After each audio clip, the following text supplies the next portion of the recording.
Praise the lord.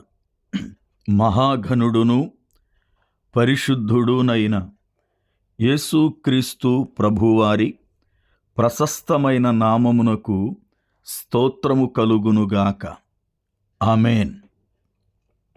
ప్రభువునందు ప్రియులారా, ఈ దినము ఫిబ్రవరి 4 మంగళవారపు ఉదయకాలము వేళ దేవుని వాక్యము వింటున్న మీ అందరికీ దైవజనునిగా నా హృదయపూర్వకమైన శుభములు. దేవుని యొక్క నిత్య కృప, ఆయన సన్నిధి సదాకాలము మనకి తోడయ్యుండునుగాక. ఆమేన్. దేవుని యొక్క లేఖనములో నుండి ప్రతిదినము కీర్తనా గ్రంథము వచనం వెంబడి వచనాన్ని ధ్యానిస్తున్నాం. గత దినముతో 40వ కీర్తనను మనం ముగించుకున్నాం. ఈ దినమున 41వ కీర్తనను దేవుని యొక్క మహాకృపను బట్టి పరిశుద్ధాత్మ దేవుని యొక్క నడిపింపులో ప్రార్థనాపూర్వకముగా దీనిని ధ్యానము చేద్దాం.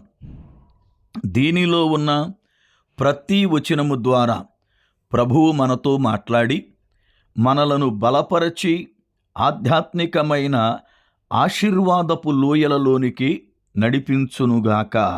ఆమేన్. కీర్తనా గ్రంథము 41వ కీర్తన మొదటి చరణం. బీదలను కటాక్షించువాడు ధన్యుడు, ఆపత్కాలమందు యెహోవా వానిని తప్పించును. ప్రార్థన. ఆశ్చర్యకరుడవైన మా పరమ తండ్రి, మీకు వందనాలు స్తోత్రాలు చెల్లిస్తున్నాను. మీ మహాకృపను బట్టి మమ్ములను మీరు ప్రేమిస్తూ ప్రతిదినం ఆరోగ్యమును ఆయుష్ను నూతన దినమును అనుగ్రహిస్తూ మా ఎడలను మీరు చూపుతున్న కృపావాత్సల్యత కొరకై స్తోత్రాలు. ఈ దినమున లేఖనము నుండి మాతో మాట్లాడండి. వింటున్న ప్రతి బిడ్డను బలపరచండి. వారి కుటుంబాలకు క్షేమాన్ని అనుగ్రహించండి. ఆధ్యాత్మికమైన జీవితంలో నూతన ఆశీర్వాదములతో నింపి నడిపించండి. యేసు నామమున ప్రార్థిస్తున్నాను పరమ తండ్రి. ఆమేన్. ప్రభువునందు ప్రియులారా, దేవుని యొక్క లేఖనములో 41వ కీర్తన మొదటి చరణాన్ని చదువుకున్నాం. బీదలను కటాక్షించువాడు ధన్యుడు, ఆపత్కాలమందు యెహోవా వానిని తప్పించును అని లేఖనాన్ని చదువుకున్నాం. దేవుని లేఖనములో ఒక మనుష్యుడు ఏ రీతిగా ధన్యుడు అవగలడో అనేకమైన ఆశీర్వాదపు వచనాలను ప్రభువు బయలుపరిచాడు. అట్టి ఆశీర్వాదపు వచనములలో ఒక శ్రేష్టమైన వచనము బీదలను కటాక్షించుట. ఎవరైతే బీదల ఎడల కనికరము చూపుతారో, ఎవరైతే బీదలను కటాక్షించి వారి ఎడల కరుణను చూపి వారికి సహాయము చేస్తారో అట్టివారు ధన్యులు అని వాక్యం బోధిస్తుంది. లోకములో దేవుడు ధనికులను బీదలను ఇద్దరినీ సృష్టించినవాడు ఆయనే. అందరూ బీదలైతే ధన సహాయం ఎక్కడి నుంచి వస్తుంది? అందరూ ధనికులైతే కష్టపడి పనిచేసేవారెవరు? అందుకనే బీదలను ధనవంతులను దేవుడే సృష్టించాడు.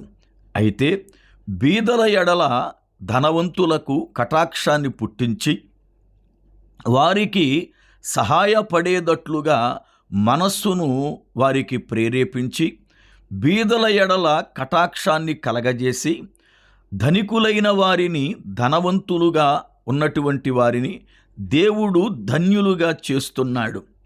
దేవుని పిల్లలుగా బీదలను కటాక్షిస్తే ఏమిటి మనకు ధన్యత? ఎలాంటి ధన్యతలు కలుగుతాయి అనే విషయాలను మనము నేర్చుకోవాలి. ఎందుకంటే దేవుని లేఖనమునందు బీదలను కనికరించువాడు యెహోవాను ఘనపరుచువాడని సామెతల గ్రంథము 14వ అధ్యాయము 31వ వచనాన్ని చదువుతాం. బీదలైన వారిని అగౌరపరచడం, అవమానపరచడం అనేది చేస్తే అట్టివాడు తమ సృష్టికర్తను అవమానపరుస్తున్నాడు అని అర్థం. ఎందుకంటే వారిని సృష్టించిన వాడు ఆయనే గనుక. అందుకే బీదల ఎడల కనికరపడితే మనము ధన్యులం. కారణం, దేవునిని ఘనపరిచిన వారమవుతాం. అదే సామెతల గ్రంథం 14:21లో కూడా బీదలను కటాక్షించువాడు ధన్యుడు అని లేఖనాన్ని చూస్తున్నాం. ఒక మనుషునికి బీదల ఎడల జాలి కలిగినప్పుడు అతడు ధన్యుడుగా మార్చబడతాడు. సామెతల గ్రంథం 19వ అధ్యాయం 17వ వచనములో బీదలను కనికరించిన వాడు వానికి సహాయము చేస్తే యెహోవాకి అప్పిచ్చిన వాడవుతాడు అని లేఖనం బోధిస్తుంది. నిజముగా మన జీవితంలో మనం పొందుకునే ధన్యతలు ఏమిటి అనంటే, ఒక రోజున యేసు ప్రభువారు యెరికో పట్టణానికి వెళ్ళాడు. ఆ పట్టణములో ధనవంతుడైన ఒక మనుషుడున్నాడు. అతని పేరు జక్కయ్య. యేసు ప్రభువుని చూడాలి అనుకున్నాడు గాని చూడలేకపోయాడు. అయితే ప్రభువే తనను చూచి తన ఇంటికి వెళ్ళాడు. ఎప్పుడైతే ప్రభువు ఇంటికి వెళ్ళాడో జక్కయ్య తన ఆస్తిలో సగం బీదలకిస్తున్నాను అని చెప్పి ప్రభువు ఎదుట ఒప్పుకున్నాడు. ఎప్పుడైతే జక్కయ్య ఆ మాట అన్నాడో ప్రభువారు ఇతడును అబ్రహాము కుమారుడే, నేడు ఈ ఇంటికి రక్షణ వచ్చింది అని ప్రకటన చేశాడు. ప్రియులారా, జక్కయ్య జీవితములో కలిగిన ధన్యత ఏమిటో తెలుసా? విశ్వాసులకు తండ్రిని, దేవునికి స్నేహితుడునైన అబ్రహాము కుమారుడుగా మార్చబడడమే. రెండవది, తానే కాకుండా తన ఇంటి వారందరూ కూడా రక్షింపబడ్డారు అని రక్షకుడైన ప్రభువు చేత ప్రకటించబడడమే. అంతకన్నా లోకములో ఇంకా ధన్యత ఏముంది? ఇశ్రాయేలీయులను గూర్చి ప్రభువు మాట్లాడుతూ ఆయన ఒక శ్రేష్టమైనటువంటి సంగతిని బయలుపరిచాడు. ద్వితీయోపదేశ కాండము 33వ అధ్యాయము 29వ వచనం. ఇశ్రాయేలు, నీ భాగ్యం ఎంత గొప్పది! యెహోవా రక్షించిన నిన్ను పోలిన వాడెవడు? ఆయన నీకు సహాయకుడైన కేడెము, నీకు ఔన్నత్యమును కలిగించు ఖడ్గము. నీ శత్రువులు నీకు లోబడునట్లుగా వారు వేషము వేయుదురు, నీవు వారి ఉన్నత స్థలములను త్రొక్కుదువు. ఒక మనుష్యుడు రక్షింపబడితే అతనికున్నటువంటి ధన్యత, అతనికున్నటువంటి ఔన్నత్యం దేవుని లేఖనములో ఎంతో శ్రేష్టమైనది. గనుక మనము రక్షింపబడాలి అని అంటే దేవుని వాక్యమునకు విధేయులము కావాలి. వాక్యానుసారమైన జీవితం మనము కలిగి ఉండాలి. ప్రియులారా, జక్కయ్య బీదలను కనికరించాడు, వారి ఎడల కటాక్షమును చూపాడు, తన ఆస్తిలో సగభాగాన్ని వారికిచ్చాడు. అందును బట్టి ధన్యుడుగా దేవుని లేఖనములో ఈ రోజున పేరు పొందుకున్నాడు. పరిశుద్ధ గ్రంథాన్ని బట్టి మన జీవితములో బీదల ఎడల కటాక్షం అనేది మనము కలిగి ఉండాలి. ఎంతోమంది లోకములో బీదలున్నారు, వారికి మనము సహాయపడుతూ ఉండాలి. వారి ఎడల జాలిని పడాలి.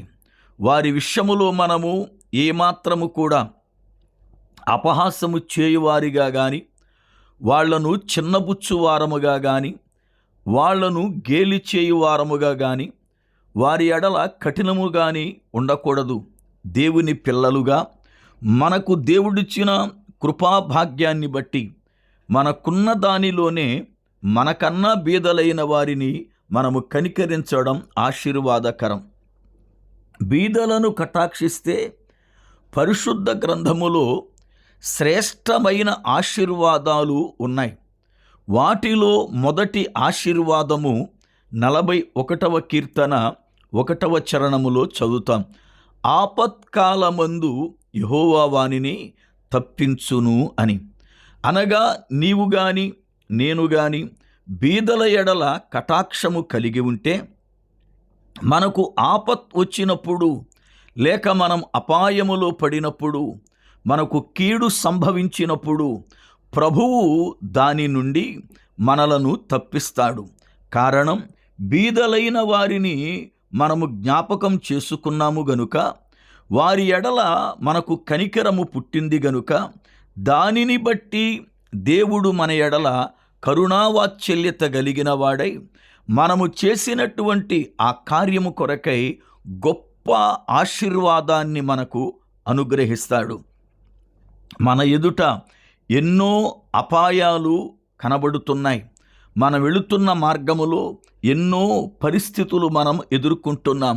ఇది ఏ కాలము అంటే అపాయకాలం, ఆపత్కాలం. మనుష్యుడు తాను ఊహించకుండా చిక్కులలో పడుతున్న కాలం.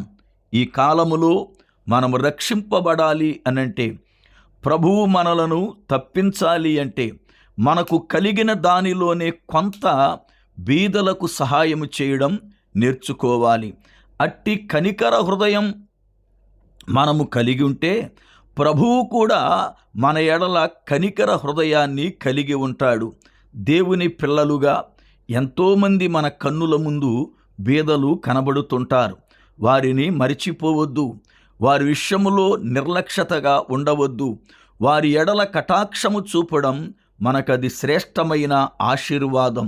అట్టి శ్రేష్టమైన హృదయముతో పరిశుద్ధాత్మ దేవుడు మనలను నడిపించునుగాక. ఆమేన్. ప్రార్థన.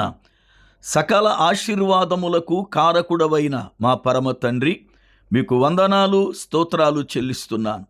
మీ కృపాబాహుళ్యమును బట్టి మమ్ములను ప్రేమించి ఈ దినమున మీరు మాతో మాట్లాడిన జీవము గల వాక్యము కొరకై వందనాలు.